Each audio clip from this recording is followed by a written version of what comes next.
आपको पता है, एक सही और एक गलत फ्लेक्सी कैप फंड चुनने से आपके लॉन्ग टर्म रिटर्न में जमीन आसमान का फर्क आ सकता है।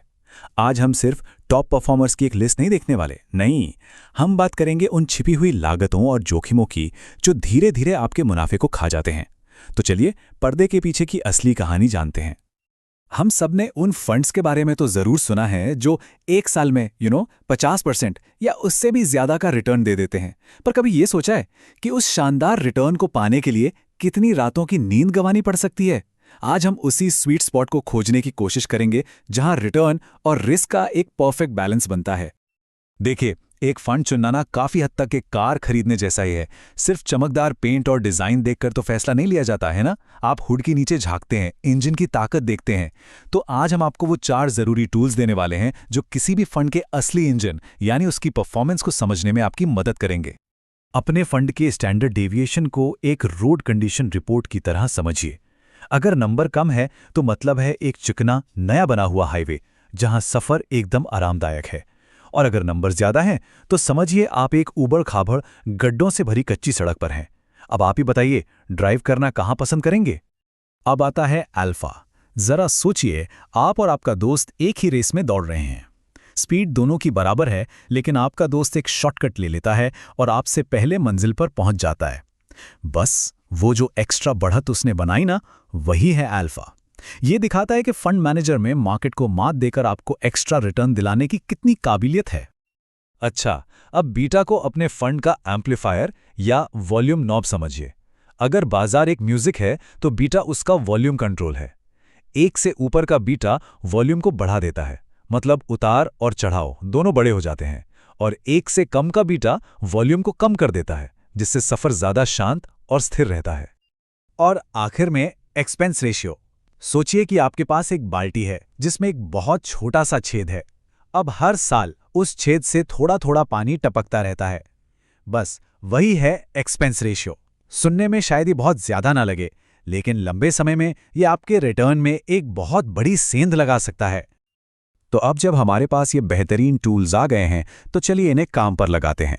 हम 5 सबसे चर्चित फ्लेक्सी कैप फंड्स को आमने सामने रखने वाले हैं, जिनमें क्वांट और पराग पारिक जैसे इंडस्ट्री के बड़े नाम भी शामिल हैं। अब देखते हैं कि इस टक्कर में कौन बाजी मारता है। ये 2 अलग अलग निवेश की सोच की कहानी है।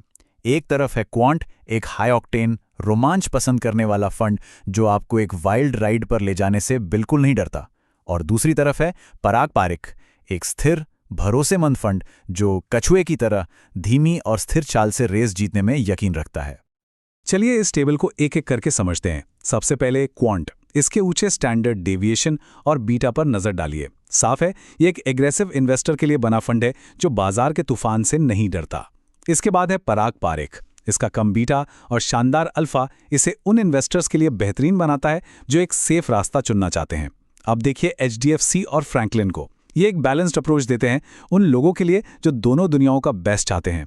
और आखिर में है जेएम, जो मिड और स्मॉल कैप पर ज्यादा फोकस्ड है, जो इसे हाई ग्रोथ की संभावना तलाशने वालों के लिए एक अच्छा ऑप्शन बनाता है।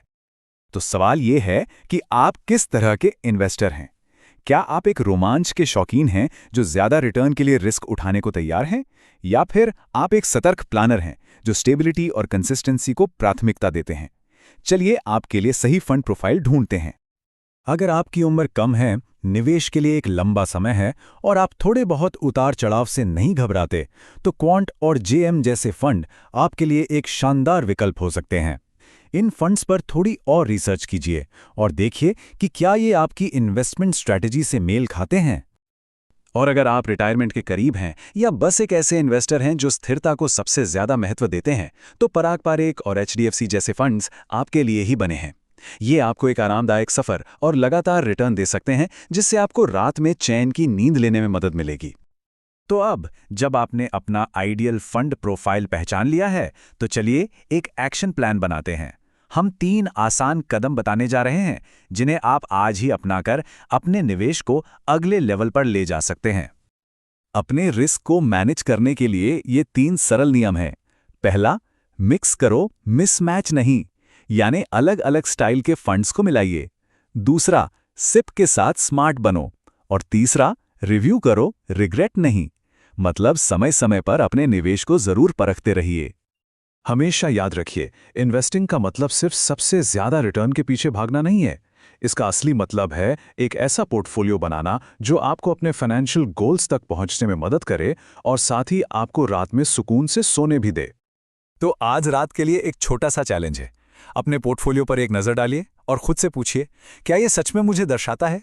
अगर जवाब नहीं है, तो शायद बदलाव करने का समय आ गया है। इस विश्लेषण को देखने के लिए धन्यवाद और हैप्पी इन्वेस्टिंग। हाँ, एक बात जरूर ध्यान रखें कि ये कोई वित्तीय सलाह नहीं है और पिछला प्रदर्शन भविष्य के रिटर्न की गारंटी नहीं होता।